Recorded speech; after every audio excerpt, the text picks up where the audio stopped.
이 사람이 권위를 가지면 그에 따라서 겸손할 줄도 알아야 합니다. 저는 늘 기도를 합니다. 하나님께서 좀 더 나를 나은 상태로 만들어 주셨으면. 그러나 한편으로는 하나님이 그러한 마음도 주십니다. 내가 부족하기에, 내가 더 단련이 돼야 하기에 하나님께서는 더 시련을 내게 주시는 것은 아닌가 하는 생각입니다. 사람이 다듬어지지가 않고 갑자기 권위를 가지면 위험한 상황이 발생할 수도 있습니다. 마치 어린애에게 칼을 쥐어주는 것 같이 그러한 일이 생기기도 하는 겁니다. 사사라는 위치는 그래서 위험한 겁니다. 권위를 가지기는 하지만 여기에서 좀 더 권한을 가지고 싶다는 욕심, 그리고 사사를 둘러싼 주변 인물들이 그 권한을 뺏으려고 하는 싸움. 아마 사람이 성공을 하면 주변에서 많은 사람들이 그 권력을 질투하거나 시비를 걸거나 아니면 그 권력의 힘을 빌려볼까 해서 옆에 가서 아부도하게 할 겁니다. 또한 밑에 이 사람들도 그렇지만 자신들의 그 라이벌이 또한 나타나면 어떻겠습니까? 아무것도 없다면 주변 사람들과 친하게 지낼 수 있습니다. 대부분 형제 자매들과 사람들은 사이가 좋게 지낼 수 있습니다. 하지만 재벌가나 아직도 왕족 체제를 유지하고 있는 나라는 어떻겠습니까? 그런 나라를 보면은 형제들이 그렇게 가깝지 않은 것을 보게 됩니다. 고난이 점점 높아질수록 무언가를 빼앗기지 않기 위해서 자신과 비슷한 이런 라이벌이 나타나면 그것에 대해서 용납을 못하는 것. 많은 권위를 지니고 있는 사람들은 이렇게 불행하게 사는 면을 가지고 있습니다. 자신이 해당 분야에서 최고의 권위를 가지고 있었는데 이를 위협하는 강한 상대가 나타났다면 우리는 어떻게 반응을 하겠습니까? 물론 잘 응원해주면 좋은 일이지만 만약에 그렇지 않고 자신이 가지고 있는 권력을 끝까지 가시고 싶어 하면 말입니다. 이 사울이 그랬습니다.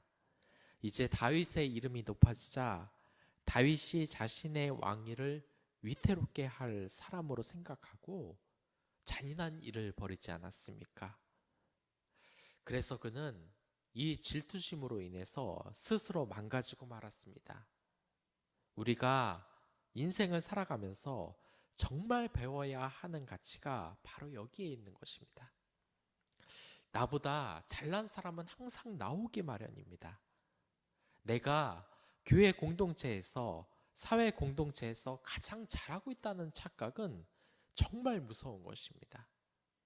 나 안 되면 안 되라는 이 병, 직장 사이에서도 노골적으로 나타납니다. 나는 안 그러지겠지만 생각하는 사람들이 가장 많이 나타납니다. 실예로 저도 직장에 있을 때 정말 마음이 안 맞는 그런 직원이 하나 있었습니다. 제가 상급자임에도 불구하고 전혀 말을 듣지 않아서 딴 부서에 가겠다는 말이 나오자마자 바로 그곳에 보낸 경험이 있습니다. 하지만 그 다음이 문제였습니다. 이 사람이 새로 들어온 내 밑에서 일하는 사람을 질투해서 날마다 와가지고 시비를 걸고 정말 그 방법이 얼마나 유치한지 말도 못할 정도입니다. 결국 크게 야단을 치고 다시는 이 부서에 발을 못 들이게 한 기억이 있는데 사실 저에게도 그런 마음이 없겠습니까? 이건 우리의 마음속에 모두도 있는 겁니다. 질투라는 것. 많이 드러나지 않아서 그렇지 특히 이 계급사회 정말 이런 것이 강합니다. 축구처럼 체육활동을 하는 위계질서가 워낙에 엄격해서 이 뛰어난 선수가 있어도 이 위계질서 때문에 그리고 기존 선수들의 고집 때문에 정말 이 잘하는 선수들도 고개를 숙여야 하거나 아니면 이 할 때마다 선배에 대한 예를 표시하지 않으면 축구를 할 수 없는 환경을 조성하는 일이 정말 비일비재했습니다. 여러분들, 이러한 것은 이스라엘도 다르지 않았던 것 같습니다. 이 이스라엘도 마찬가지였습니다. 입다는 하나님의 은혜로 결국 길르앗에서 이 암몬 족속을 이기게 됩니다. 이제 암몬 족속의 지배에서 벗어나게 된 것입니다. 그런데 여기에서 이상한 상황이 발생을 합니다. 갑자기 이 전쟁에서 이겼는데 에브라임 지파가 찾아온 겁니다. 그리고 에브라임 지파는 길르앗에 있는 입다에게 말도 안 되는 항의를 합니다. 암몬 족속과 싸우는데 왜 우리를 부르지 않았냐는 겁니다. 분명 도움을 요청을 수없이도 많이 했습니다. 그래서 이제 포기 직전에 있고 그들 스스로 전쟁을 했는데 이제 승리를 하니까 에브라임 족속이 와가지고 지금 말도 안 되는 항의를 하는 겁니다. 어차피 도와주지도 않을 것이면서 이제 와서의 암몬 족속과 싸우는데 왜 우리를 부르지 않았냐? 이것은 한마디로 의도가 있는 겁니다. 이 전쟁에서 승리를 했는데 이렇게 초를 치는 것은 아주 분명한 이유가 있는 겁니다. 공을 세운 입다가 못 믿었던 겁니다. 이 이스라엘 지도자로 온전하게 서는 것이 싫은 겁니다. 마치 운동부에서 정말 잘하는 후배가 실력으로 뛰어난데 선배에게 고개를 숙이거나 또한 선배에게 이 축구를 하는데 존댓말 쓰지 않으면 축구를 같이 할 수 없는 것처럼 지금 아주 행패를 부리고 있는 겁니다. 이 에브라임은 이스라엘의 가장 높은 지위에 있습니다. 이스라엘 12지파 중에서 장자로서의 그 권한을 요셉에게, 그러니까 야곱에게 이렇게 받은 지파입니다. 그래서 맨날 1위의 자리에 있던 이 에브라임 지파가 이제 입다가 그러한 명예를 갖는 것도 못마땅하게 하는 겁니다. 이러한 일은 기드온 때도 나타났습니다. 기드온이 미디안을 몰아냈을 때도 에브라임은 자신이 이 1위의 위치에 있다. 너희들이 공을 세우고 싶으면 나한테 예를 표시해라. 끝까지 이런 말도 안 되는 고집을 부렸던 겁니다. 이 에브라임 족속은 그냥 말로만 협박한 것이 아닙니다. 아주 작정을 하고 암몬 족속과의 싸움에 지친 입다를 찾아와서 협박에 가까운 그런 말을 한 것입니다. 그리고 이스라엘 권력의 제1인자가 바로 에브라임 지파라고 지금 말을 하고 있는 겁니다. 하지만 입다에게 그러한 행동을 한 것은 정말 큰 실수였습니다. 왜냐하면 이 입다는 물론 암몬 족속과의 이 전쟁에서는 이겼지만 너무 큰 슬픔에 빠졌습니다. 왜냐하면 자신의 실수 때문에 자기 딸이 죽었기 때문입니다. 사람이 때로는 눈치가 있어야 한다고 지금 입다의 기분이 최악일 때 찾아와서 에브라임이 지금 심기를 건드려 버린 것입니다. 정말 이 에브라임은 예의도 없는 족속 지파입니다. 이 입다가 딸을 잃고 정말 슬플 타이밍에 이렇게 말하는 것은 자신의 힘을 과신했던 겁니다. 이 입다를 얕보고 깔보고 아래로 찍어 누르려고 했던 겁니다. 이렇게 되면 입다가 어떻게 되겠습니까? 이 입다는 근본적으로 바닥 생활을 한 사람입니다. 거친 세상에서 건달 생활을 한 사람입니다. 당연히 이성을 잃어버리고 광폭하게 변해버리고 마는 겁니다.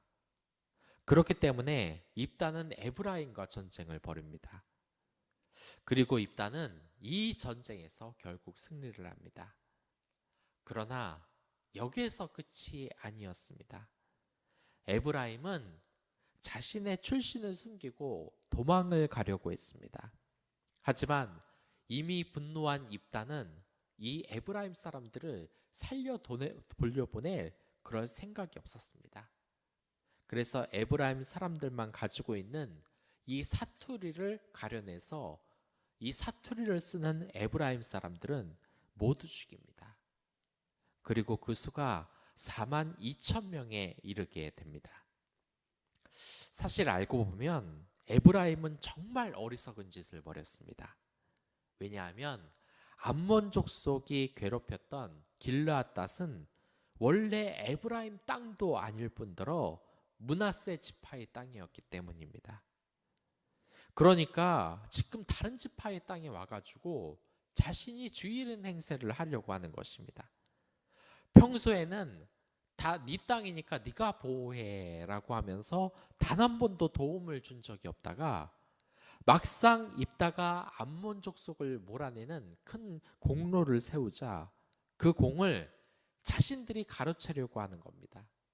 너 그런 공을 세우려면 우리한테 허락을 맞춰야 된다.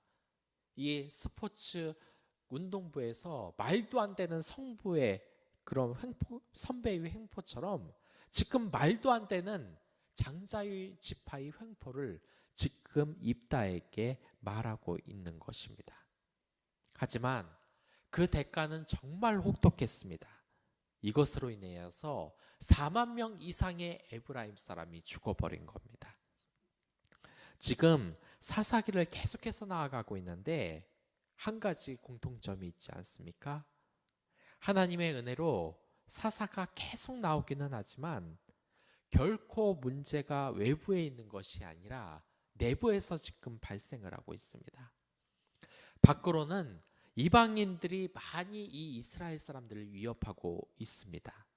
하지만 진짜 문제는 동족 간의 문제와 하나님의 관계 문제가 제대로 해결되지 않았다는 겁니다. 이 사사기는 외부의 침략의 이야기가 아니라 우리 내부의 이야기를 지금 얘기하는 겁니다. 우리가 그렇기 때문에 이 사사기를 읽는다면 첫 번째 교훈으로 우선 내부적인 문제를 해결해야 되는 겁니다. 가정 공동체와 교회 공동체와 여러분이 속해 있는 직장 공동체를 우리가 세울 책임이 있는 겁니다. 누가 그런 적이 있습니다. 하나님에게 이번 일만 잘 되게 해주신다면 앞으로 부르르잇을 위해 모금을 하겠습니다. 이거 굉장히 좋은 겁니다.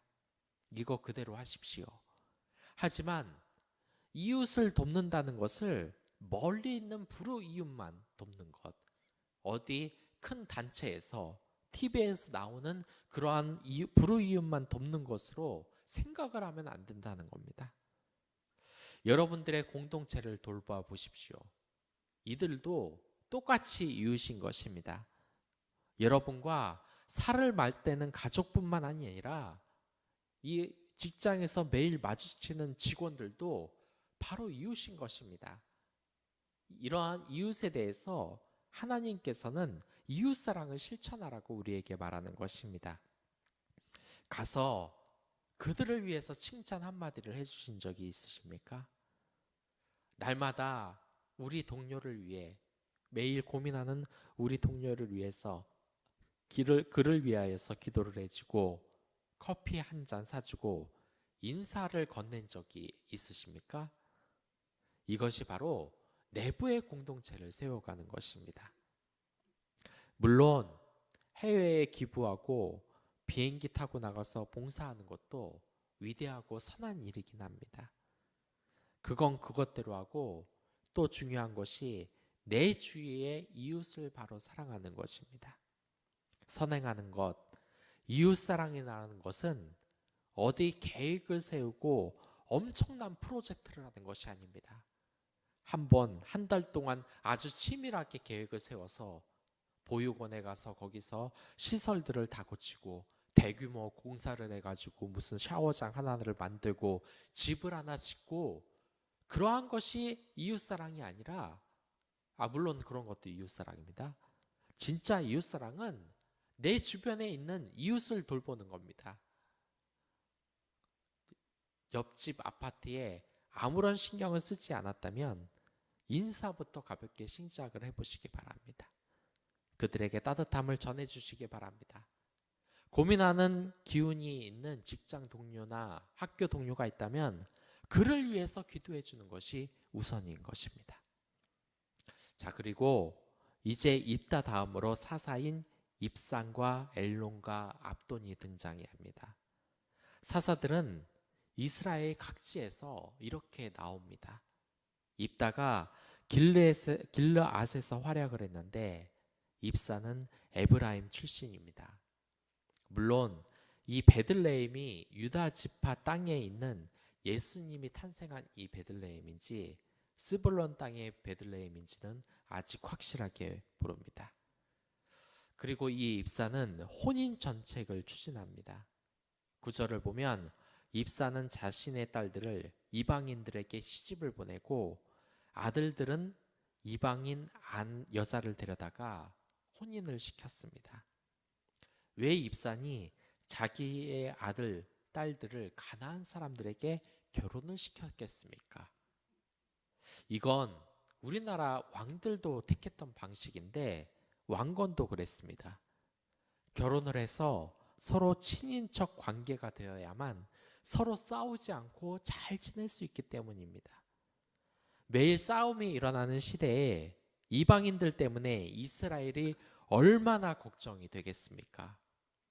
그러나 이들에게 아들, 딸과 서로 교환을 해서 결혼을 해서 친인척 관계가 되면 어떻게 되겠습니까? 지금 내 아들이 이방 땅에 지금 사위로 있는데 또한 며느리로 있는데 그 땅으로 함부로 쳐들어갈 수가 있겠습니까? 이 혼인 정책을 통하여서 우리가 친인척이 되어버리면 함부로 공격을 하지 못하는 겁니다. 그래서 이스라엘의 이 사사 입사는 자신의 아들, 딸을 이렇게 이방인들에게 시집을 보낸 겁니다. 나라가 평안하기 위해서, 싸우지 않기 위해서 이렇게 하는 겁니다. 그리고 엘론에 대해서는 특별한 말은 없습니다. 다만 아마 입산과 그 뒤에 등장할 압돈과 비슷하게 나라를 다스렸던 것이 아닌가 합니다. 그 다음이 압돈입니다. 압돈에게는 아들 40명과 손자 30명이 있었습니다. 이들은 모두 70필의 나귀를 탔습니다. 이게 지금 무엇을 의미하겠습니까? 점점 더 이방 사람과 교류가 많아지고 아들, 딸도 많아지고 나귀도 많아졌습니다. 이제 사사시대에 이제 점점점 이 사사시대에서 이제 왕권 중심의 사회로 지금 가고 있다는 것을 의미합니다. 예전과 같은 족장 시대를 벗어나 사사 시대에 들어섰는데 이 국민들이 이 사사 시대가 만족스럽지 않자 점점점 왕정으로 지금 동정을 하면서 가고 있는 겁니다. 왕이 필요하다. 왜 그랬겠습니까? 왕이 등장하면 그들이 하나님과 멀어질 것입니다. 그런데 그들은 그럼에도 불구하고 이 왕을 가져야만, 왕권 체제가 확립이 돼야 하면 자신이 발전하고 산다고 생각을 하는 것입니다. 교회는 또한 어떻습니까? 최신 설비에다가 사람도 최소한 몇천 명은 돼야 하고 그래야지 교회가 다닐만 하다고 생각하는 경우가 많습니다. 물론 제가 대형 교회를 비난하는 것은 아닙니다. 저도 그러한 곳에서 사역을 했고 그러한 곳에서 너무나 큰 은혜를 받은 적이 많습니다. 다만 우리가 지금 무언가 이 교회를 의미를 잇고 있는 것은 아닙니까? 이 내부적으로 분열한 이 에브라임 지파와 입다처럼 또한 이 사사시대에 점점 가면 갈수록 사람들이 많아지고 나귀가 많아지고 또한 이방인과의 교류가 많아지면서 무언가 소중한 것을 잊은 것은 아닙니까? 이제 날씨가 추워졌습니다. 이제 얼마 안 있으면 크리스마스도 또 옵니다. 3개월밖에 남지 않았습니다. 예전에는 이 크리스마스 때 예수님을 전하고 새벽마다 찬양을 했습니다. 하지만 우리 그리스도인이 지금 그러한 것을 그리워하고 있습니까? 문학의 밤에 그 감동을 받았던 하나님에게 그 영광을 돌렸던 수많은 청소년들, 그러한 추억이 우리에게 지금 없어지지 않았습니까? 매년 여름마다 수련회에 가서 또한 주일학교에 가서 뜨겁게 은혜 받았던 사람들. 오히려 지금은 코로나 시국이 아니더 오히려 그때의 감동을 모두 잃어버리지는 않았습니까? 옛날의 기억을 찾으십시오. 하나님을 왕으로 섬겼을 때, 내 마음의 왕자로 섬겼을 때 우리는 내부적으로 정말 평안하고 행복한 시기를 갖는 겁니다. 그때로 돌아가시길 바랍니다. 하나님은 언제나 여러분들의 마음에 들어오실 준비가 되어 있으십니다. 마음을 여십시오. 그럼 다 같이 기도하도록 하겠습니다.